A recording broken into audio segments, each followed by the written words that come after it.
The air is cool and metallic with morning fog as you step onto a churned field, and hear 1,000 ashwood shafts creak into place. Ahead, the points of Sarissus bristle like a moving pine forest, each tip catching stray light, each breath sensing. With the necks, you lean forward out of instinct, but if you were actually here, you probably wouldn't survive, not because the enemy is braver, but because this machine of men was built to erase the space where bravery matters.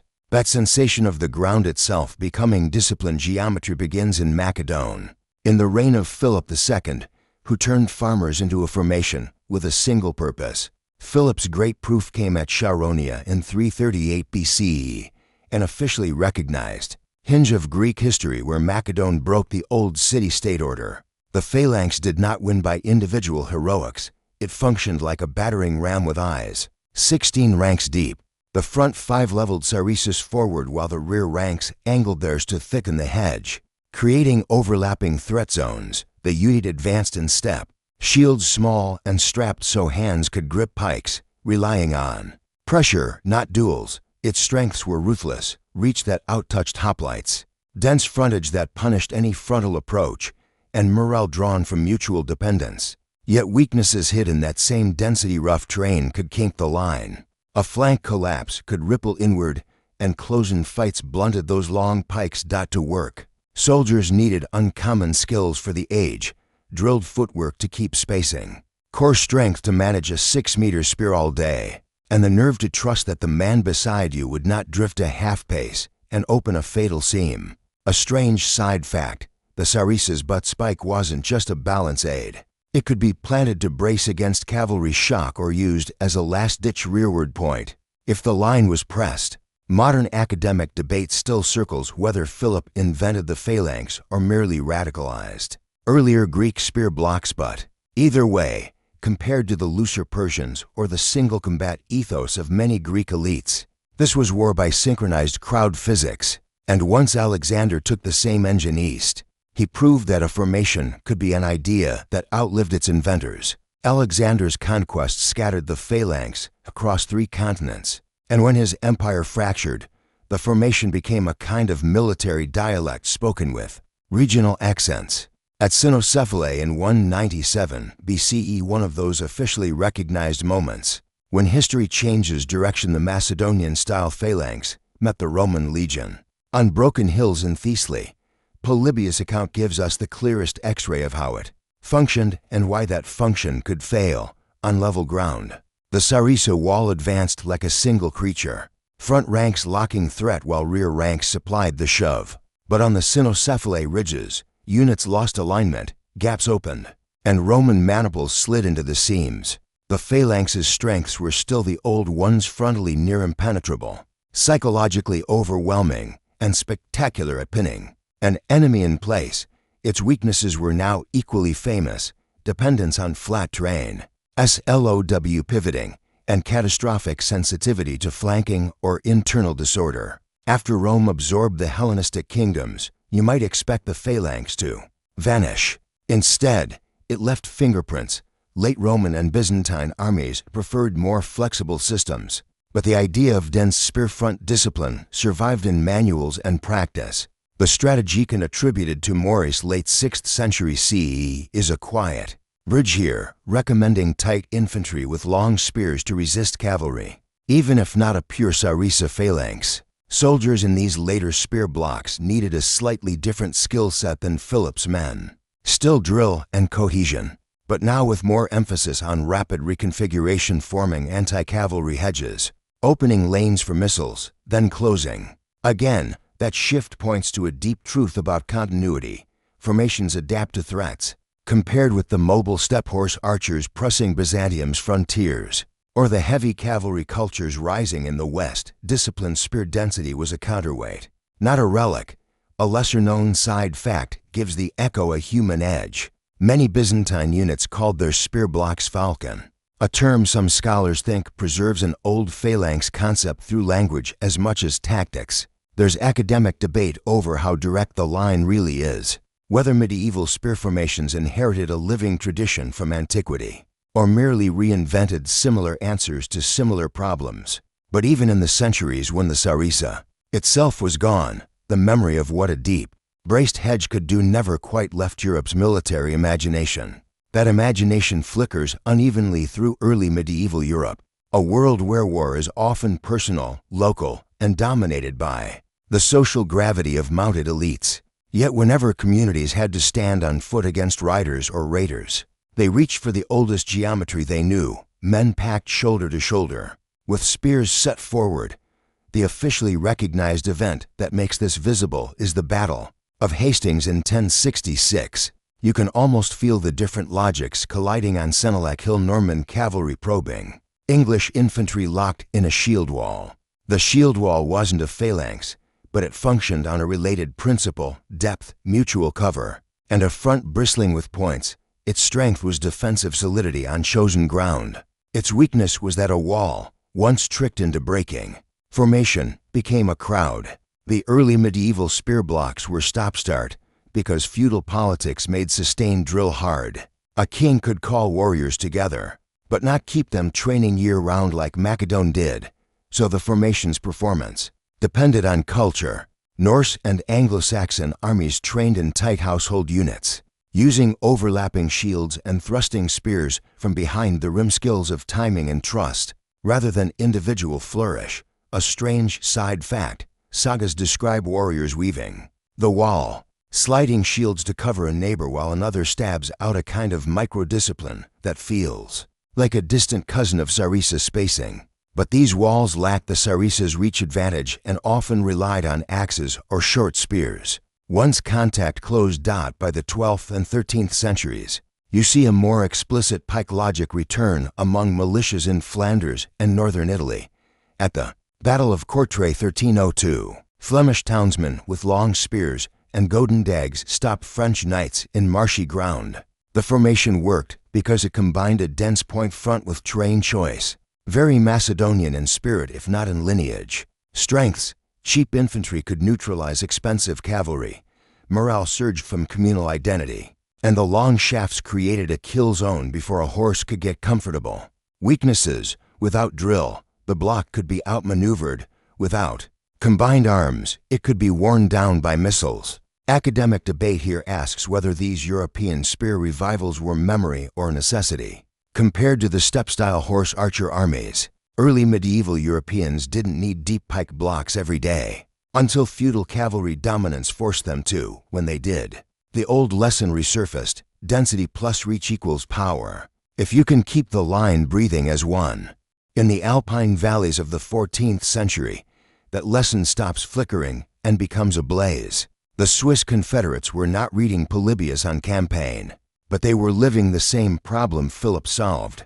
How does a foot army survive in a world where armored riders seem like fate? The officially recognized turning point is Morgarten in 1315, where Swiss infantry ambushed and shattered a Habsburg force. The story often gets told as a hillside trap, but its deeper meaning is organizational. Swiss men fought in tight, communal, spear and halberd blocks that could move fast, hit hard, and refuse to dissolve. If you watch it in your mind, you see a compact column cresting rough ground, then swelling into a bristling square like a phalanx that learned to climb. In battle, the Swiss pike square functioned as controlled aggression, typically to 030.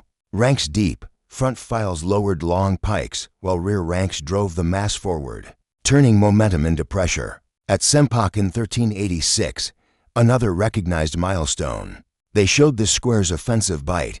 Instead of waiting behind a hedge, they advanced into knightly lines, trusting reach and mass to tear open space.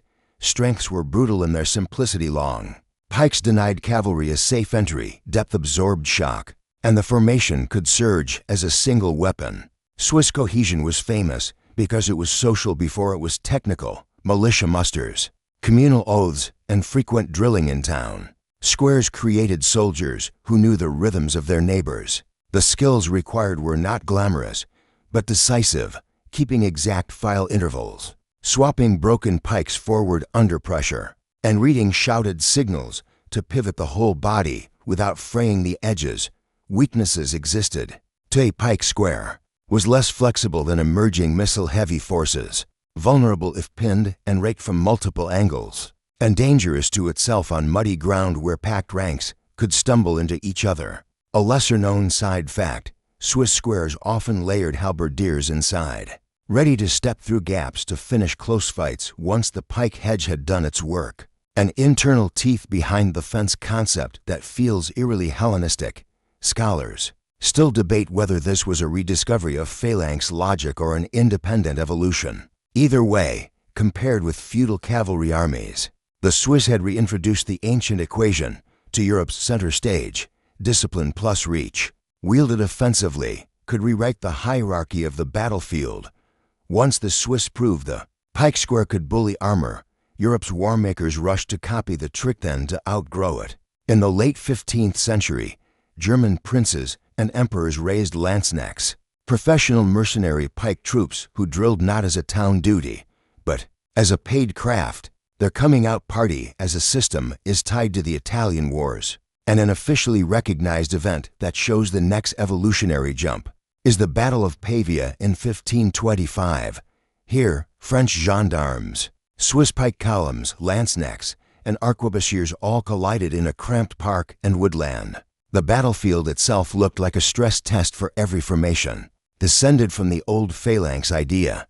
Landsknecht pike blocks functioned similarly to Swiss, squares deep, braced, and shock-oriented, but they added a more explicit combined arms, rhythm. Arquebusiers and crossbowmen softened targets. Then pike Gulthaufen great heaps surged to decide the matter.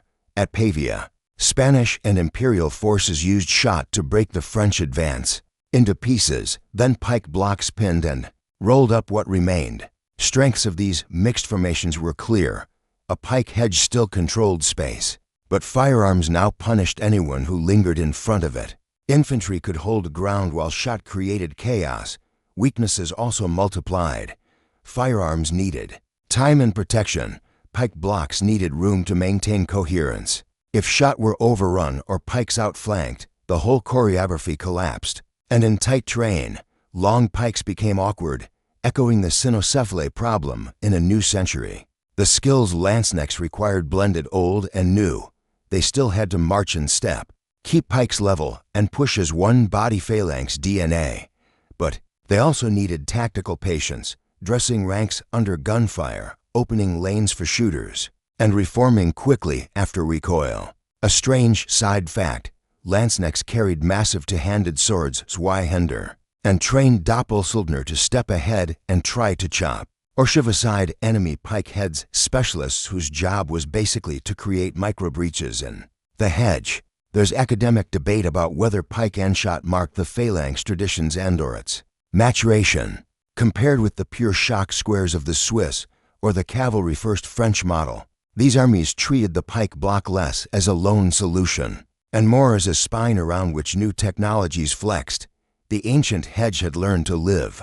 With thunder dot by the later 16th century, the pike block is no longer a novelty. It's the default language of European battlefields, and that's where the Macedonian legacy becomes easiest to measure, not as a straight family tree, but as a shared grammar, an officially recognized event that captures this late medieval to early modern plateau. Is the Battle of Rocroi in 1643, often remembered for the decline of the Spanish tercio. Even here, when muskets have grown louder and cavalry has regained some finesse, the battlefield still pivots round dense infantry bodies that control space through depth and bristling fronts. The tercio itself functioned like a hybrid phalanx, a central pike square as the iron core, with shot on the corners or sleeves to skirmish, sting, and retreat behind the hedge. When it moved well, it was a walking fortress. When its cohesion cracked, it went from geometry to traffic jam in minutes. Strengths that echo Philip's machine are obvious. First, psychological domination. A wall of points makes the enemy hesitate before contact even starts. Second, spatial authority. Pikes define no-go zones for horses and foot alike. Third, mutual dependency. Soldiers fight better when their survival is literally interlocked with the man to the left and right. Weaknesses are the old ones wearing new clothes. Dense blocks are expensive in attention. They demand drill and calm under pressure, and they suffer when surrounded, outshot, or forced to fight on ground that chews formations apart. Skills for late Pike soldiers were therefore both ancient and modern file discipline, strong shoulders and wrists, and the drilled instinct to pivot or hollow out a square to let shot flow through. A lesser-known side fact, some tercios practiced countermarching not only for musketeers, but for pikes too, rotating tired front ranks to the rear so the hedge stayed fresh. A ritualized version of the rear rank push Macedonians used. Academic. Debate continues over whether medieval Europe inherited the phalanx or reinvented it. But compared with looser Viking-era spear walls, or with cavalry-centered feudal armies, mature pike warfare is clearly closer to Macedonian logic, win by formation integrity, not by individual drama. The Sarissa forest is gone, yet its idea reach, plus depth plus trust still stands in Europe's mud and snow, holding the line for centuries after Alexander's last march. Conclusion and effectiveness assessment. If we step back from the noise and look at effectiveness, the Macedonian phalanx's true legacy in medieval pike warfare isn't a copied blueprint. It's a durable solution to recurring battlefield math. When a society can drill infantry into a single moving body, long spears become a force multiplier that punishes cavalry and steadies morale. The Swiss proved this in the late Middle Ages by taking a supposedly defensive geometry and turning it into an offensive hammer. Lancenecks and tercios proved it again by making pikes the spine of a combined arms organism. In each case, the formation worked best when three conditions aligned: disciplined training, suitable terrain or maneuver space, and a clear tactical role within a larger plan. Under those conditions, pike warfare was brutally effective. It could neutralize the most prestigious weapons system of its time, armored horsemen, at a fraction of the cost. It could also deliver morale shocks that spread faster than any projectile. Yet the same inheritance carried built-in limits. Like the original phalanx, pike blocks struggled on broken ground in forests, or when forced into rapid, multi-directional fights. They were also strategically fragile in a world where missile technology accelerated. Once firearms gained range, rate, and coordination, dense infantry became easier to punish from a distance. That's why the pike slowly shrank and then vanished, not because its logic failed, but because the environment changed. So the final verdict is nuanced. Medieval pike warfare did not replicate Macedon's Sarissa phalanx. It reactivated its core principles. Whenever European armies faced the same old threat of cavalry dominance, in academic terms, it's less a lineage than a convergence. But convergence itself is evidence of power. Across two millennia, different cultures kept arriving at the same answer. A deep hedge of disciplined spears can rule a battlefield until technology or terrain rewrites the question.